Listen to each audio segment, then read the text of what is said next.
मुझे पता है कि कभी कभी तुम्हारा स्वभाव या तुम्हारा व्यवहार जो तुम दूसरों के प्रति रखते हो ना, उससे तुम्हें ही दुख पहुंचता है कभी कभी, क्योंकि तुम जैसा व्यवहार करना नहीं चाहते, विवश होकर तुम्हें वैसा ही व्यवहार करना पड़ता है।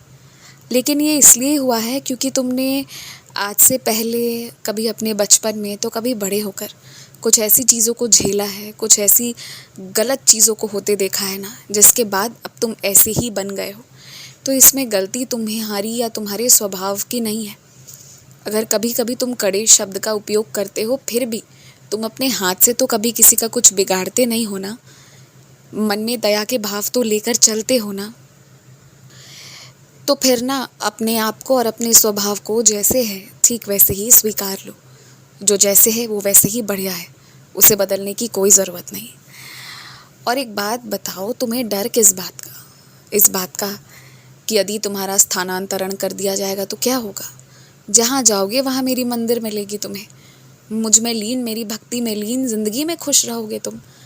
या तुम्हें इस बात का डर है कि अगर कोई बीमारी हो गई तो क्या होगा? बीमारी हो गई तो तुम मेरी उदी का सेवन करोगे और फिर उसमें भी ठीक हो जाओगे। कि तुम्हें डर इस बात का है कि यदि फिर से हार गए तो क्या होगा?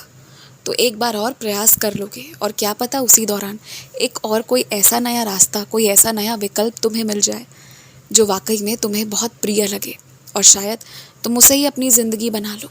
ये भी तो हो सकता है ना। हर परेशानी का समाधान तो वहीं रखा है, बस तुम्हारे मन में है कि तुमने बोझ ले रखा है।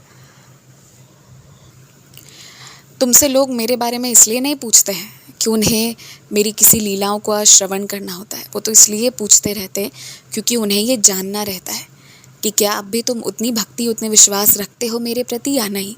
क्योंकि कुछ लोग ना तुम्हारी भक्ति से डरते हैं। उन्हें पता है कि तुम्हारी भक्ति के कारण तुम्हारी सुरक्षा होती है, और तुम्हारी भक्ति के कारण किसी के मन का नहीं चलता, सिर्फ तुम्हारे साईं का चलता है।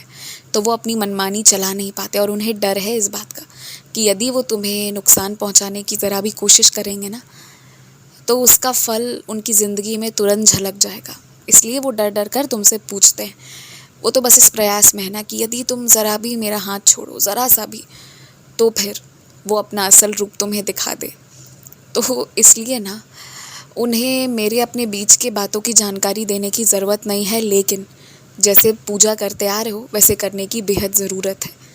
हर दिन कुछ ना कर सको तो कोई बात नहीं, पर मेरे 11 वचन से अपने दिन की शुरुआत करो। और एक बात कहूँ, दिन भर जिम्मेदारियों को अपने आसपास रखते हो ना, दिन भर उन चीज़ों को भी अपने आसपास रखते हो जो तुम्हें पसंद नहीं, या जिसकी सिर्फ जवाबदेही है इसलिए रखना पड़ रहा है। पर कम से कम रात को जब बिस्तर पर सोते हो तो आराम से सोया करो। बिस्तर तो कम से कम खाली रखा करो अपने लिए। उस पर कोई बोझ मत डालो। अपने आप को हर समय अपनी परेशानियों को याद दिलाने की ज़रूरत नहीं। अपने आप को परेशान मत करो। यदि तुम अपने आप को परेशान करोगे तो कभी भी दूसरों को समझ ही नहीं पाओगे। किसी स्थल पर शक मत करना।